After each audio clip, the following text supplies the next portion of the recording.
Kira-kira yang akan kita highlight dari sejarah Kota Kerawang apa ya?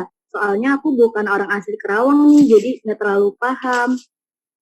Karena kalau misalkan kita bahas soal penculikan Soekarno ke Rengas Dengklok yang tanggal 16 Agustus 1945 itu teman-teman. Memang ceritanya gimana? Nah teman-teman, jadi ceritanya itu bermula pada tahun 1945 ketika Jepang menyerah sama sekutu di tanggal 15 Agustus 1945. Seperti itu teman-teman. Terus abis itu gimana? Nah, abis itu orang Indonesia yang kerja di gedung pemerintahan Jepang mendengar berita hal tersebut segera melaporkan kepada para pemuda.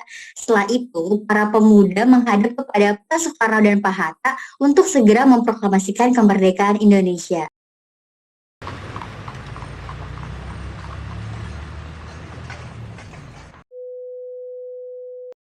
Kita harus segera memproklamasikan kemerdekaan. Betul, Bung. Ini adalah momentumnya. Jepang sudah menyerah kepada sekutu.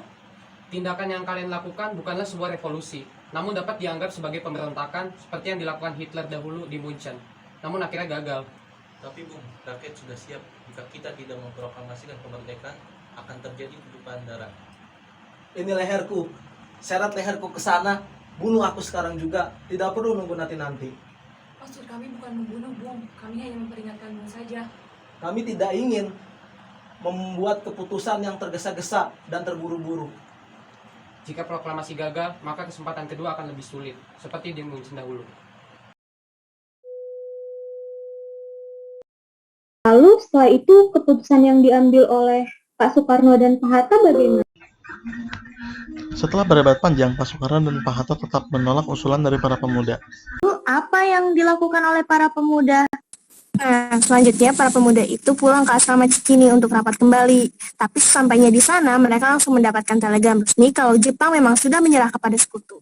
Kemudian, para pemuda membuat skenario untuk menjauhkan Pak Soekarno dan Pak Hatta dari Jakarta agar tidak terpengaruh oleh Jepang dan dipilih Rengas Dengklok karena strategis dengan dekat dengan markas peta. Oh gitu, terus gimana tuh kondisi setelah penculikan Pak Soekarno?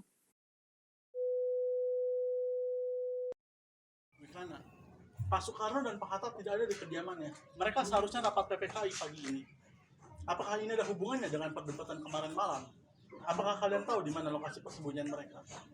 Aku tidak bisa memberitahu keberadaan mereka, Bu. Tapi keberadaan mereka dibutuhkan di Jakarta saat ini untuk diplomasi dengan Jepang. Ini juga kebutuhan untuk kemerdekaan Indonesia. Baiklah, saat ini keberadaan mereka ada di Rengas Dengklok.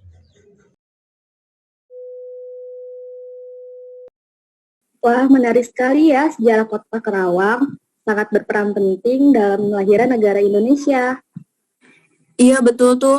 By the way, selain sejarah, apalagi sih yang terkenal dari Karawang? Karawang selain terkenal dengan sejarahnya, Karawang juga terkenal dengan tariannya. Tariannya ada tarian goyang Karawang.